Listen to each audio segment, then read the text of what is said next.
Hello everyone, రండి English నేర్చుకుందాం. Let's learn English. Friends, నేను చేసే వీడియోస్ కనుక మీకు నచ్చినట్టయితే వీడియోని లైక్ చేసి ఛానల్ని సబ్స్క్రైబ్ చేసుకోండి. మీరు చేసే ఒక్క లైక్ మరికొంతమంది దగ్గరికి నా వీడియోని రీచ్ అయ్యేటట్టు చేస్తుంది. అలాగే మీరు చేసే ఒక్క సబ్స్క్రిప్షన్ నన్ను ఒక స్టెప్ ముందుకు వెళ్ళేటట్టు చేస్తుంది. సో ఫ్రెండ్స్, మర్చిపోకుండా వీడియోని లైక్ చేసి ఛానల్ని సబ్స్క్రైబ్ చేసుకోండి. నిన్నటి వీడియోలో చూపించిన పిక్చర్లో ఉన్న ఇమేజ్ గాజుల్ని ఇంగ్లీష్లో బ్యాంగిల్స్ అని అంటారు. మరి ఈ వీడియోలో చూపిస్తున్న పిక్చర్ దొండకాయలు ఇంగ్లీష్లో ఏమంటారో కింద కామెంట్ సెక్షన్లో కామెంట్ చేసి చెప్పండి. ఈ వీడియోలో మనం డైలీ యూజ్డ్ ఇంగ్లీష్ సెంటెన్సెస్ అంటే మనం తరచుగా మాట్లాడే తెలుగు సెంటెన్సెస్ ఇంగ్లీష్లో ఎలా చెప్పాలో ఈ వీడియోలో చూద్దాం. ఫస్ట్ వన్, ఈ చెత్తంతా వెంటనే తీ అనడానికి ఇంగ్లీష్లో you pick up all this rubbish immediately లేదా remove all this mess from here immediately. చెత్తను మనం ఇంగ్లీష్లో రబిష్ అనొచ్చు, మెస్ అనొచ్చు, లేదా గార్బేజ్ అని కూడా అనొచ్చు. ఈ అన్నిటికీ మనం తెలుగులో చెత్త అని అంటాం. So you pick up all this rubbish immediately లేదా remove all this mess from here immediately అంటే ఈ చెత్త అంతా వెంటనే తీ అని అర్థం. దీనికి related sentences, take this books and laptops on the bed and put them somewhere else అంటే ఈ ల్యాప్టాప్ని ఈ బుక్స్ని మరియు ల్యాప్టాప్ని ఈ మంచం నుంచి తీసేసి వేరే ఎక్కడన్నా పెట్టు. సమ్వేర్ ఎల్స్ అంటే వేరే చోట ఎక్కడన్నా పెట్టు అని అర్థం. Next one, my mind will be at peace only after cleaning all this mess అంటే ఈ చెత్తనంతా క్లీన్ చేసిన తర్వాతే నా మనసు ప్రశాంతంగా ఉంటుంది అని అర్థం. నెక్స్ట్ వన్, ఈ చెత్త ఇక్కడ ఎవరు పెట్టారు అని చెప్పడానికి ఇంగ్లీష్లో who put this garbage here అంటే ఈ చెత్త ఇక్కడ ఎవరు పెట్టారు అని అర్థం. దీనికి related sentences, how many days has this garbage bin here, this gives off a bad smell అంటే ఈ చెత్త అంతా ఇక్కడ పెట్టి ఎన్ని రోజులైంది, ఎంతకాలం అయింది, దీంట్లోంచి బ్యాడ్ స్మెల్ అంటే చెడు వాసన వస్తుంది అని అర్థం. Next one, doing such things will damage the health of the people living in the house అంటే చెత్తని ఇలా ఎక్కువ రోజులు పెట్టడం వల్ల, డూయింగ్ సచ్ థింగ్స్ అంటే ఇటువంటి పనులు చేయడం వల్ల, damage the health of the people living in the house అంటే ఈ ఇంట్లో ఉంటున్న వాళ్ళ హెల్త్ డ్యామేజ్ అవుతుంది అంటే పాడైపోతుంది, హెల్త్ పాడవుతుంది. ఇలా చెత్త ఎక్కువ రోజులు ఇక్కడే ఉంచడం వల్ల ఈ ఇంట్లో ఉంటున్న వాళ్ళ హెల్త్ పాడైపోతుంది అని అర్థం. నెక్స్ట్ వన్, చెత్త పనులు చేయడం మానే.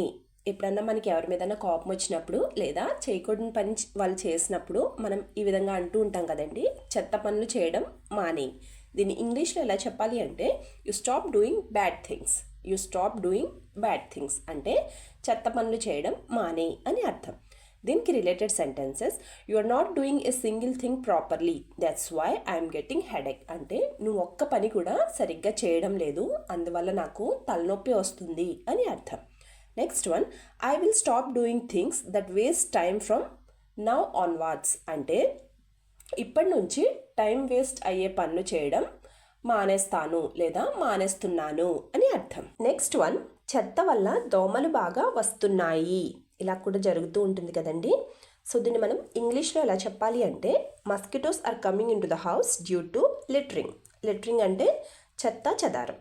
So mosquitoes are coming into the house due to littering అంటే చెత్త చెదారం వల్ల దోమలు బాగా వస్తున్నాయి అని అర్థం. దీనికి related sentences, because of this dirty canals mosquitoes have increased here అంటే ఈ మురికి కాలువల వల్ల ఇక్కడ దోమలు బాగా పెరిగిపోయాయి అని అర్థం. Next one, I keep cleaning from time to time as the mosquitoes growing అంటే దోమలు పెరిగిపోవడం వల్ల నేను టైం టు టైం అంటే ఎప్పుడు పడితే అప్పుడు క్లీన్ చేస్తూనే ఉంటున్నాను లేదా క్లీన్ చేసేస్తున్నాను అని అర్థం. నెక్స్ట్ వన్, ఇల్లంతా చెత్తతో నిండిపోయింది అనడానికి ఇంగ్లీష్లో the whole house is full of rubbish అంటే ఇల్లంతా చెత్తతో నిండిపోయింది అని అర్థం. దీనికి related sentences, when I came home the house was a mess అంటే నేను ఇంటికి వచ్చినప్పుడు ఇల్లంతా చెత్తగా ఉంది అని అర్థం.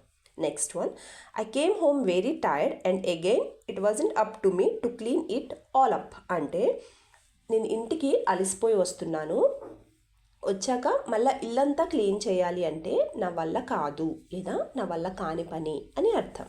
నెక్స్ట్ వన్, నీ చెత్త మొహాన్ని నాకు చూపించకు. కోపంలో ఉన్నప్పుడు ఇలా అంటూ ఉంటాం కదండి మనం, నీ చెత్త మొహాన్ని నాకు చూపించకు. దీన్ని ఇంగ్లీష్లో ఎలా చెప్పాలి అంటే don't show me your worst face. Don't show me your worst face అంటే నీ చెత్త మొహాన్ని నాకు చూపించకు అని అర్థం. దీనికి related sentences, why did you become such a bad person అంటే ఎందుకు నువ్వు ఇంత చెడ్డవాడివి. Next one, I don't even want to see your face when I heard your voice అంటే నీ గొంతు విన్నప్పుడల్లా, నీ వాయిస్ విన్నప్పుడల్లా నాకు నీ మొహం కూడా చూడాలని అనిపించడం లేదు అని అర్థం. వీడియో లాస్ట్ వరకు చూస్తున్నారు అంటే నా వీడియో మీకు నచ్చుతుంది, అలాగే నా వీడియో ఎక్కడో చోట మీకు యూజ్ అవుతుంది అనే కదండి. సో ప్లీజ్ నా వీడియోని లైక్ చేసి ఛానల్ని సబ్స్క్రైబ్ చేసుకుని మీ సపోర్ట్ నాకు తెలియచేయండి. Thank you.